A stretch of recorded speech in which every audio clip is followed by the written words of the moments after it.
The storm came in off the Rockies the way bad news always does, sideways and without warning. Elias Vance pulled his truck off Route 12 just past the Billings County line, killed the headlights, and sat there for a long moment, watching the snow eat the road.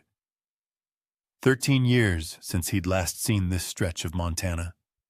13 years since he'd left with nothing but a duffel bag, a set of discharge papers, and a brain full of sounds he couldn't shut off.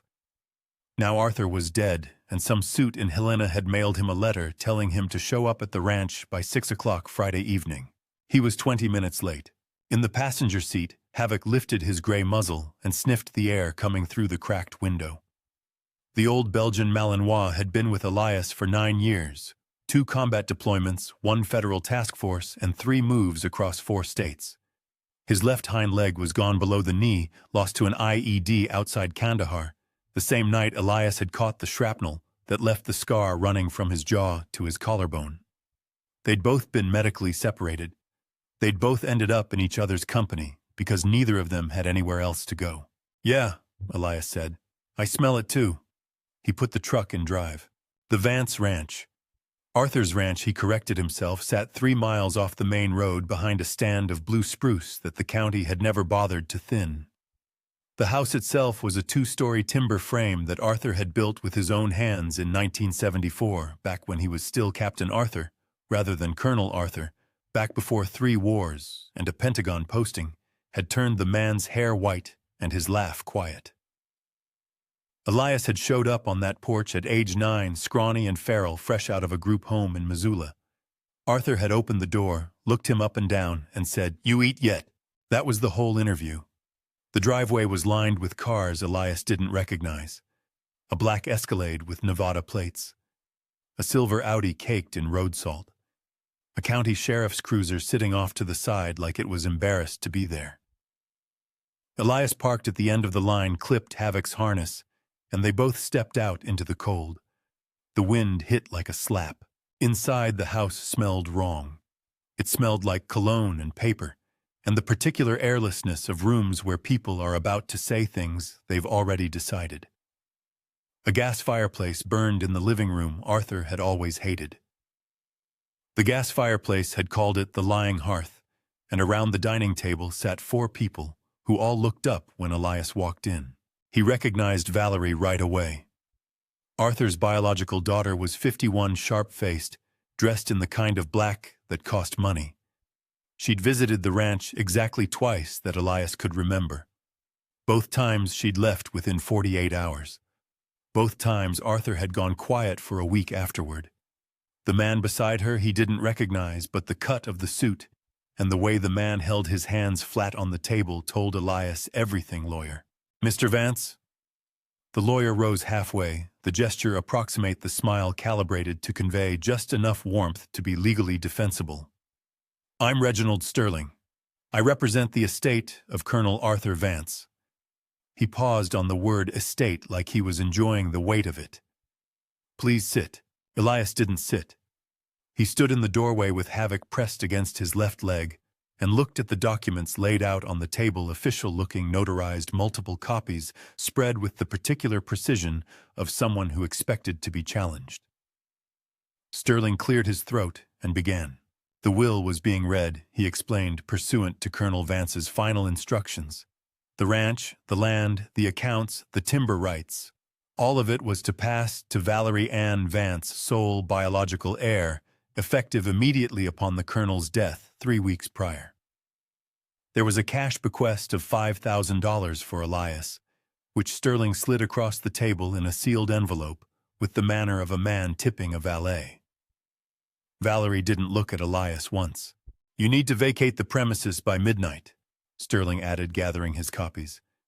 "Given the weather forecast, I'd recommend you get moving soon." Havoc made a sound low in his chest. Not a growl yet. Something under a growl. "Arthur told me this place was mine," Elias said. His voice came out flatter than he intended, the way it always did when he was working to keep it level. "He told me that in 2019. He had it notarized." "Yes, well." Sterling's smile didn't waver. "People say all manner of things. The document in front of you reflects Colonel Vance's legal and final wishes. I want to see the signature. You're welcome to retain your own counsel and contest it in probate court. That process typically takes— I said I want to see the signature. Sterling slid the will across without breaking eye contact. Elias looked at the bottom of the page. Arthur's handwriting, he knew that handwriting, had seen it on birthday cards and after-action reports, and the backs of photographs, was wrong. The loop in the V, the way the A crossed too high. 13 years of Christmas letters, and this wasn't right. He set the paper down. This is forged. The room went cold in a different way than the storm outside. Sterling's expression didn't change, but his hand moved to his jacket pocket. Not a weapon, a phone, and 2 men appeared from the hallway. Big men, the kind hired for specific purposes. Mr. Vance, Sterling said, his voice dropping the pretense of warmth entirely. You have no legal standing here. You are a guest on this property, and your presence is no longer required. He glanced down at Havoc with something that might have been contempt, if contempt bothered to disguise itself. Take your broken-down mutt and go. The word mutt wasn't what did it. It was broken down. Havoc had never once in his life acted without purpose. Every movement the old dog made was deliberate. 9 years of working alongside the animal had taught Elias that. So when Havoc lunged forward, clamped his jaws around the cuff of Sterling's pressed trousers, and began pulling, not attacking, pulling, with direction, with intent, Elias didn't resist. He followed. Havoc dragged him through the back door, across the snow-covered porch, and into the darkness of the memorial garden, behind the house where Arthur had planted a black oak for every man in his unit who hadn't come home. The night swallowed them whole. And then Havoc stopped, lifted his head, and barked once sharp and clear as a gunshot into the blizzard's black heart. Behind them, the back door burst open. The 2 men came out with flashlights and something that caught the light in Sterling's outstretched hand. It wasn't a phone. The first shot went wide and buried itself in the oak to Elias's left. He didn't hear the crack, the way most people hear a gunshot. What his brain registered was the pressure change, a hard displacement of air 3 inches from his ear, and then every circuit in his head that he'd spent 4 years and 2 therapists trying to rewire blew out at once. Fallujah came back in fragments, not memories. Memories have edges, have beginnings and endings. This was something else, a full-body override, the kind that doesn't ask permission. The snow under his boots became sand. The black spruce trees became the crumbling courtyard wall of a schoolhouse in Anbar province. The second shot, also wide, the men were shooting blind. In the blizzard sounded exactly like the RPG that had taken Sergeant Dario Cruz off the face of the earth on a Tuesday morning in 2011. Elias went down. Not tactically. Not the trained drop of a man seeking cover. He simply lost the signal between his brain and his legs and folded into the snow like something with no bones in it. The memorial garden spinning above him, Arthur's oak trees wheeling against the black sky. His hands were shaking. His chest had locked up around his lungs and wasn't letting go. He could hear himself breathing ragged, too fast, the sound of a man drowning in open air. Havoc was on him in an instant. The old Malinois pressed his full weight against Elias's side, 72 pounds of scarred muscle and graying fur, and pushed his muzzle up under Elias's jaw, the way he'd been trained to do when the episodes came. The warmth of him cut through the noise. It didn't stop the shaking, but it gave Elias something to hold on to, the specific, real, undeniable fact of this dog's heartbeat against his ribs. You're in Montana. Arthur's garden. Nobody is shooting at you on purpose. The flashlight beams swept closer through the trees. One of the men broke through the tree line first, 6 feet heavy through the shoulders, moving with the confident clumsiness of someone who'd never been in a real fight, but had won enough bar arguments to stop believing that distinction mattered. He saw Elias down in the snow and slowed. The second man came up beside him. "Get up," the first one said. Havoc turned. The dog didn't lunge. He didn't bark. He placed himself between Elias and the man, with the deliberate stillness of something that has already calculated every available outcome and chosen the one where it does not move first. His lips pulled back. The sound that came out of his chest was not the sound of a pet.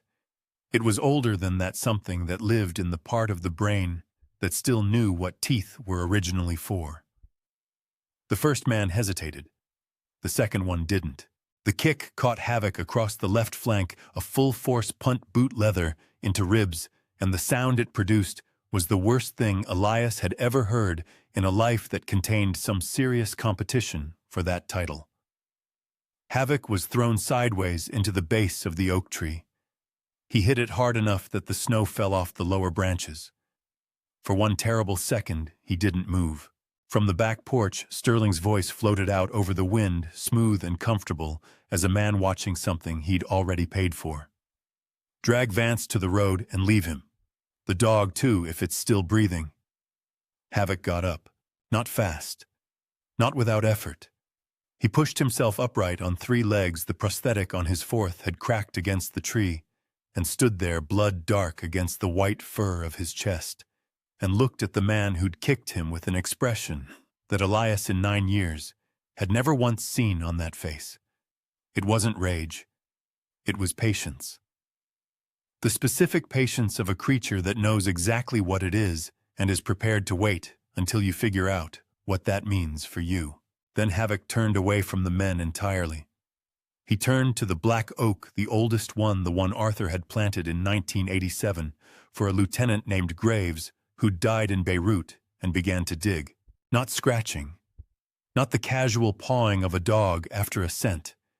He dug the way working dogs dig when every piece of their training is pointed at a single spot, both front paws driving into the frozen ground, in alternating strokes, throwing black dirt and ice chunks back between his hind legs, blood from his chest wound, spattering the snow with each forward lunge. Sterling laughed from the porch. The sound carried clean through the blizzard. Look at that. Worthless animal. Elias pulled himself onto one knee. Then 2. His hands were still shaking, but the flashlights were real, and Havoc's blood on the snow was real, and Sterling's laugh was a very efficient replacement for adrenaline. He got to his feet. Havoc was down nearly 8 inches now, his good leg working in a rhythm that ignored pain the way only animals and certain kinds of soldiers can ignore it. His nails hit something that rang not the dull thud of a root or a buried stone. Metal. A rectangular edge maybe 10 inches by 6, crusted with rust and frozen dirt. An ammo can. Military issue, the kind Elias had carried in 3 countries. The first man took a step toward him and pressed a gun barrel against the back of Elias's skull. The gun barrel was cold. That was the first thing Elias registered. Not the threat, not the odds, but the specific temperature of steel against the back of his skull, colder even than the Montana air, the kind of cold that meant the weapon had been sitting outside for a while. The man holding it had been stationed in the tree line before they'd ever walked in from the truck. This wasn't improvised. Sterling had planned for a version of tonight that included a body in Arthur's garden. That information rearranged something in Elias's chest. The PTSD episode wasn't gone. It never just went, but there's a switch that flips in certain men when the math gets simple enough. When there's no future to protect only the next 3 seconds, the noise in his head had nowhere left to live. 9 years in SEAL Team 4 had built a very specific set of reflexes, and those reflexes did not require his cooperation. He dropped his chin, shifted his weight left, and moved. It lasted 4 seconds. The man was large and trained for intimidation, which is a different thing entirely from being trained for someone who doesn't flinch. When it was over, the man was face down in the snow, the weapon was in Elias's left hand, and Elias's right hand was already reaching for the ammo can that Havoc had clawed free from the frozen earth. The second man stood very still and made a decision that would keep him ambulatory for the rest of his life. Elias pried the can open with the blade of his boot knife. The lid seal had held. Arthur had always been particular about field prep, had drummed waterproofing into Elias's head, the same way he'd drummed everything else repetition until its automatic son. and inside, protected by a layer of petroleum cloth, were two items. The first was a document.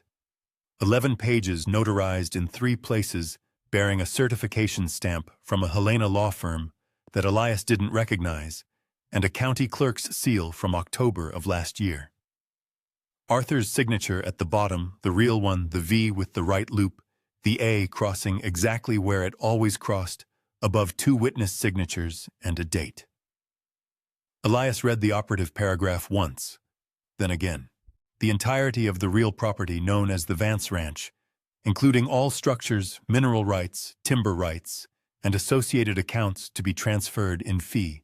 Simple, absolute, to Elias James Vance, my son, in every way the law is too narrow to name. Son, in every way the law is too narrow to name.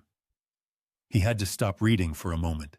The second item was a sealed USB drive taped to the inside lid and clipped beside it in Arthur's handwriting on a strip of masking tape, 3 words for when it's time. Beside the USB drive was a stack of photographs. Elias fanned through them in the flashlight's glow.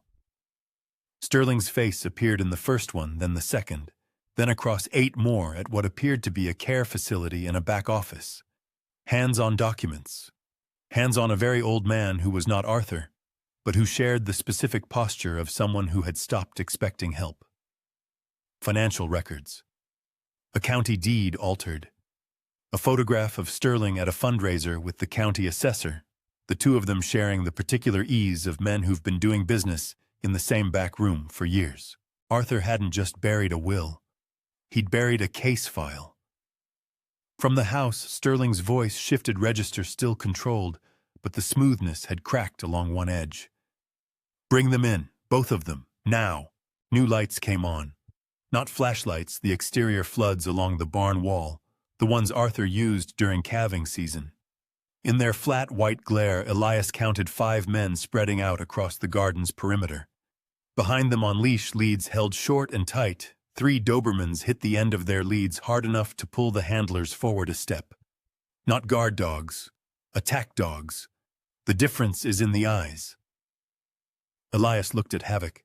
Havoc was standing with his weight on 3 legs, the cracked prosthetic angled awkwardly, in the churned snow, blood matting the fur along his left side. He was watching the Dobermans the way a retired general watches a map, cataloging, not afraid. Elias shoved the documents inside his jacket against his chest, buttoned it over them. He picked Havoc up. The dog allowed it, which told Elias everything he needed to know about how badly Havoc was hurt. The animal had never once in 9 years permitted himself to be carried. The old storm door to Arthur's root cellar was 6 feet to his left, half buried in a drift that nobody who hadn't grown up on this land would have known to look for. Elias knew the number of steps from the oak to that door. He'd counted them as a kid in the dark during a game Arthur had called navigation practice, and which Elias had later understood was something else entirely. 11 steps. He hit the door at a run, wrenched it open by the recessed handle, and went down the stairs into the dark below as the Dobermans above him finally slipped their leads. The iron door slammed shut. Above them, through 8 inches of frozen Montana earth, the sound of the pack hitting that door was like something trying to get out of a nightmare. The tunnel smelled like diesel and old earth, and something else, gun oil maybe, or the particular dryness of stored equipment.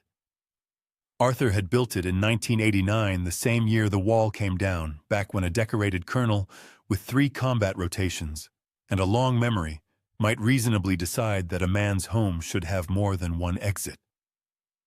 Elias had found it at age 14 by accident, following the sound of a sump pump during spring melt.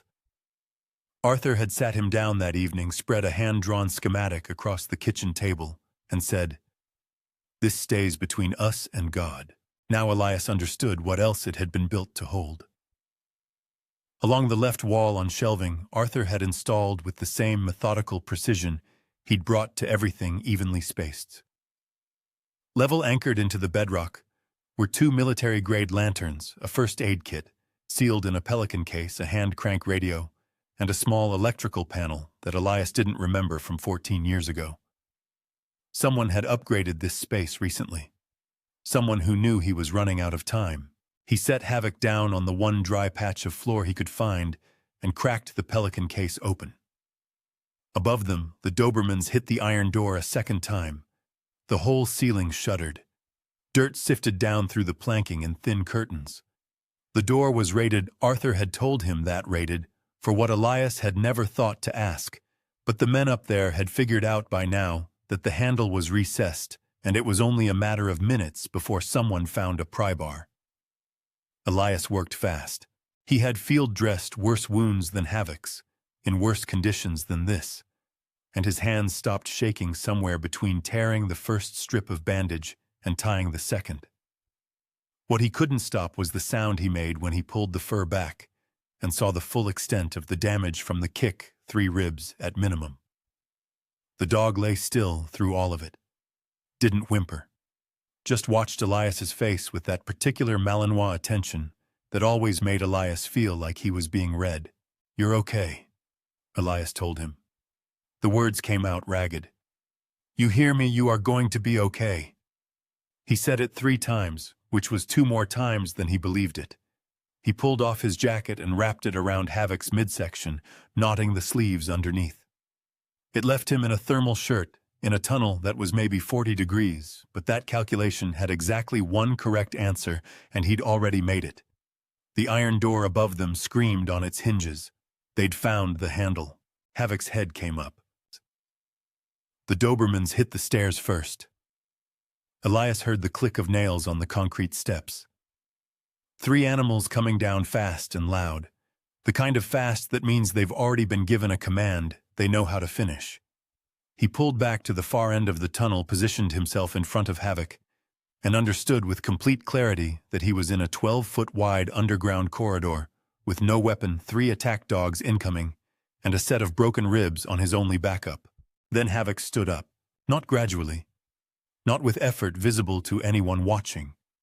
He simply put his 3 working legs under himself and rose in one motion, and when he rose, something in the tunnel changed some quality of the air, some frequency below what the human ear catches. The lantern light caught the white patches of his muzzle and the dark lines of his taped bandaging, and he planted himself at Elias's left side the way he had planted himself in a dozen entry stacks in 2 countries, and he opened his throat. What came out was not a bark.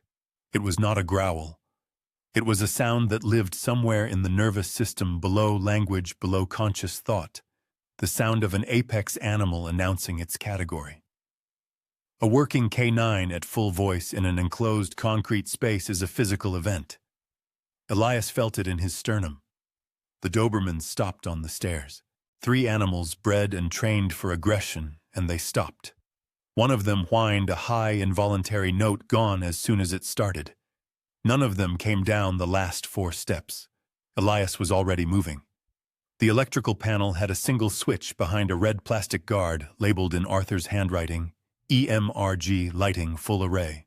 He flipped it. Every exterior flood on the property fired simultaneously, barn, driveway, porch, garden, and through the ventilation gap at ground level, Elias heard the men above shout and shield their eyes against 300 watts of sudden, total, disorienting light. The Dobermans scrambled back up the stairs in the confusion, colliding with the handlers coming down. Elias grabbed the ammo can, pressed the documents tighter against his chest, scooped Havoc under one arm. The dog's full weight, all 72 pounds, taken without breaking stride, and hit the tunnel's far exit at a dead run. The secondary door opened into the tree line 60 yards north of the house. Cold air, dark sky. The storm had thinned enough to see the distant line of Route 12, and moving along it maybe a quarter-mile east, the red and blue rotation of a county sheriff's cruiser running a slow weather patrol. Elias ran for it. He was 30 yards from the road when the black Escalade with Nevada plates came out of nowhere, headlights off, moving at a speed that left no time and no margin. The impact took him off his feet. The last thing he registered before the darkness of the ravine came up to meet him was Havoc launched free from his arms, landing in the snow above the embankment, alive, turning to look back down at him with those eyes. Always those eyes.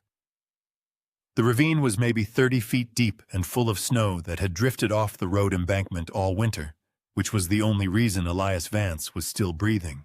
He came back to consciousness, face down, one cheek pressed into ice, the documents still against his chest because his body had curled around them on instinct even through the fall. His right side was wrong, not the sharp wrongness of a clean break, but the grinding deep wrongness of ribs that had moved somewhere they were not designed to go. Every breath was a negotiation. He catalogued the rest, both hands responsive, left knee bruised, but tracking a cut above his eyebrow, painting the snow beneath him a color he didn't look at twice. Functional. Barely, but functional. He pressed himself up onto one elbow and looked up the embankment. Sterling was up there. The Escalade had stopped at the road's edge, headlights still off, and Sterling had stepped out, no jacket, apparently immune to the cold, the way certain people are immune to consequences, and was picking his way down the embankment's edge with the careful steps of a man who didn't want to dirty his shoes, but wanted to watch something up close. One of his men stood at the top with a flashlight aimed down into the ravine. In Sterling's right hand was a lighter, in his left 11 pages of notarized document. Colonel Vance was a sentimental old fool, Sterling said conversationally, as though continuing a discussion they'd been having for hours. He reached the flat shelf of rock that jutted from the embankment, about halfway down, close enough that Elias could see his expression clearly in the upwash of the flashlight. Comfortable. Certain. The face of a man who had done this before and found the process straightforward. He thought burying something meant hiding it. He thought loyalty meant someone would come. He looked at the documents and flicked the lighter. Nobody comes, Vance. That's the lesson he never learned. The flame caught the corner of the first page. Elias tried to move, and his right side locked up completely, a white wall of pain that took his vision for 3 full seconds.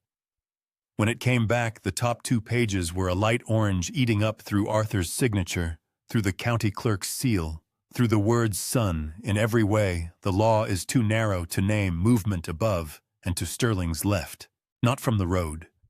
From higher up, from the rocky shelf above the Escalade, where the embankment curved back before it dropped a shape, moving through the dark, that was too low and too fast to be one of the men. Havoc had not gone far. Elias understood later, turning it over in the long quiet of a hospital room, that what the dog had done in those minutes on the embankment was the same thing. A good point man does when his team goes down ahead of him. He stopped. He assessed. And he found the angle.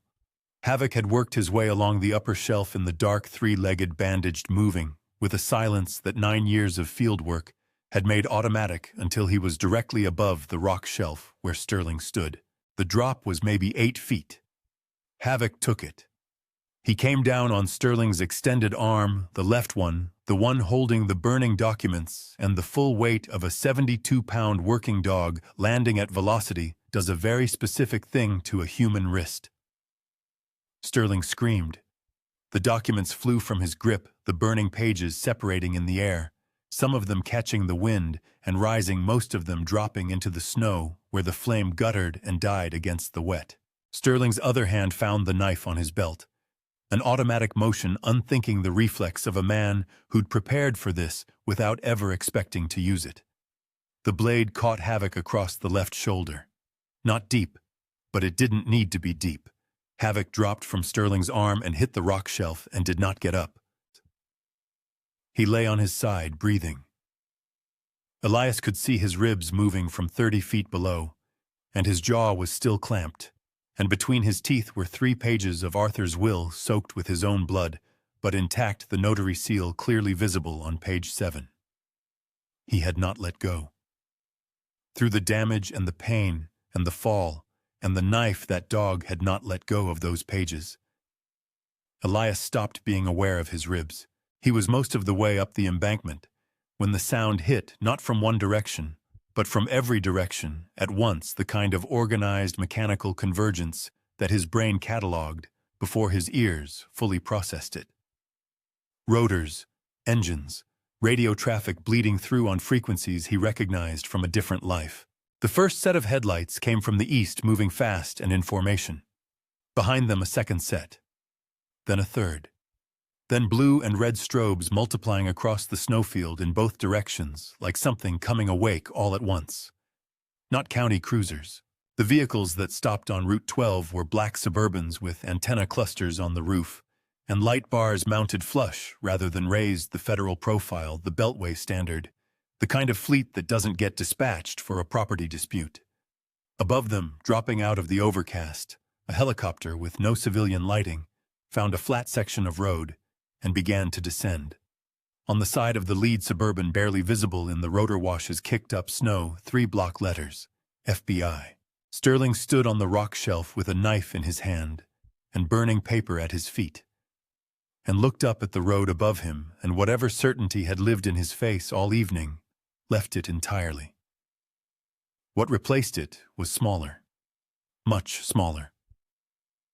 Elias pulled himself over the embankment's edge and got to Havoc.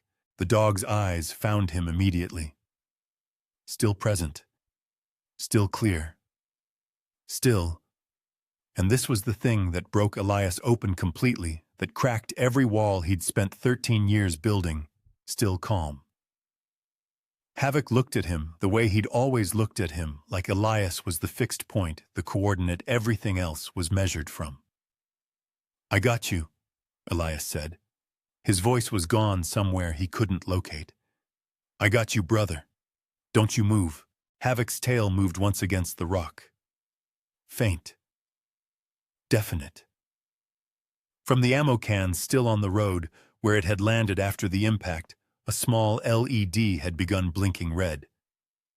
Arthur's third gift, the one Elias hadn't noticed until now, a PLB transponder hardwired to the can's frame triggered by the lid opening and running a 90-minute countdown before it lit up the Launam Gok's emergency frequency. Arthur had planned for Sterling too. They put the handcuffs on Sterling at 11:47 p.m. Elias watched it from the road's edge. Havoc's head cradled in his lap, one hand pressed firm and steady against the bandaging on the dog's shoulder. The lead FBI agent, a woman named Carver, compact and efficient, who had introduced herself in 4 words and spent 0 seconds on pleasantries, supervised the arrest with the practiced quiet of someone who had rehearsed this moment in a courtroom long before it happened in a snowfield. Sterling said nothing when the cuffs went on. The certainty was completely gone from him now, replaced by something that Elias recognized from interrogation rooms in 2 countries, the specific stillness of a man recalculating what the next 10 years of his life looked like. Valerie came out of the house when she heard the vehicles. She made it as far as the porch before 2 agents met her there, and she sat down on the steps in the cold, without being asked her expensive black clothes, suddenly looking like what they were, a costume for a performance that had just been canceled. Elias looked away from both of them. The helicopter that landed on Route 12 was a military-configured Lakota, and the man who jumped from it before the skids fully settled was wearing ACUS with a Veterinary Corps patch on the shoulder. He had a field kit in both hands, and he moved at a pace that told Elias someone with authority had made a phone call during the flight and communicated that pace clearly. "This the K9, the vet said, dropping to his knees in the snow beside Elias. "His name is Havoc," Elias said. The vet looked up once, registered the tone, registered what it meant, and nodded. "Tell me his history," Elias told him. 9 years compressed into 90 seconds, the deployment, the IED, the separation, the prosthetic, the 3 ribs from the kick, the shoulder from the knife, the fall from the rock shelf. The vet listened with his hands already working, stethoscope out, pressing 2 fingers with precise gentleness along Havoc's rib line. "Heartbeats steady," he said. "Shallow but steady." Those 3 words hit Elias somewhere structural, not relief exactly, but the sudden absence of a weight he hadn't fully registered carrying until it lifted. His eyes went hot. He didn't look away from Havoc's face. He didn't try to stop what happened next because there was no stopping it, and because there was nobody left to perform stoicism for, and because Arthur was dead, and this dog was the last living thing on earth that had known him when he was still capable of being known. He bent his head and put his forehead against Havoc's. The dog's tail moved again, stronger this time. Agent Carver appeared beside him 20 minutes later, while the vet was finishing the field dressing that would hold Havoc until the flight to the Veterinary Surgical Center in Billings. She held the 3 pages of Arthur's will, the ones Havoc had carried in his teeth, off that rock shelf, blood-stained and wrinkled, and completely legally intact. "The USB drive confirms everything," she said. "Financial records going back 6 years. Sterling had a system elder clients isolated late-stage estate planning. Colonel Vance identified it 14 months ago when he found discrepancies in his own accounts. He spent the last year documenting it and waiting for the right moment to file." She paused. "He named you as the reporting party in his affidavit to the FBI field office. Said he wanted you to be the one to close it." Elias took the pages carefully. The blood had dried rust-brown against the notary seal. "He knew I'd come," Elias said. "He did," Carver said. "She left it there, which was the right thing to do." 3 months later, spring came to Montana the way it always does, not gradually, but all at once, the snow retreating overnight, like it had somewhere else to be, the ground emerging gray, and then within a week, improbably green. The blue spruce along the driveway caught the light differently in April. Elias had forgotten that. The sign at the entrance to the property was new pine hand-rooted, stained the same color as the house trim. He'd made it himself during the weeks when his ribs were healing, and the nights were still long enough that he needed something to do with his hands. Arthur K. Vance, Canine Rescue Station. He wore his dress uniform for the dedication, because Arthur would have expected it, and because the 2 families who drove up from Billings with their kids deserved to understand that this place had weight to it, that the land they were standing on had been paid for in the currency that actually costs something. Havoc rode beside him in the specially fitted cart that the vet in Billings had sourced through a veterans assistance nonprofit. Low profile, padded with a harness that accommodated the shoulder injury without pressure. He didn't seem to mind it. He rode the way he'd always ridden in vehicles, alert ears tracking, watching the property line with the professional attention of an animal that has never fully retired. Elias pushed the cart along the fence line, in the afternoon sun, past the memorial oaks, 23 of them, one for every name Arthur had carried, and stopped at the oldest one. He put his hand flat against the bark. Havoc looked up at him. "We're home," Elias said. The oak held the light for a long moment. Then the 2 families came around the corner of the barn, with their kids running ahead, and the kids saw Havoc and stopped. And one of the children, a girl maybe 7 in a bright red jacket, looked at the old scarred dog in his cart, and then looked at Elias and asked with the directness that only children manage, "Is he a hero?" Elias crouched down to her level. "Yes, ma'am," he said. "The real kind."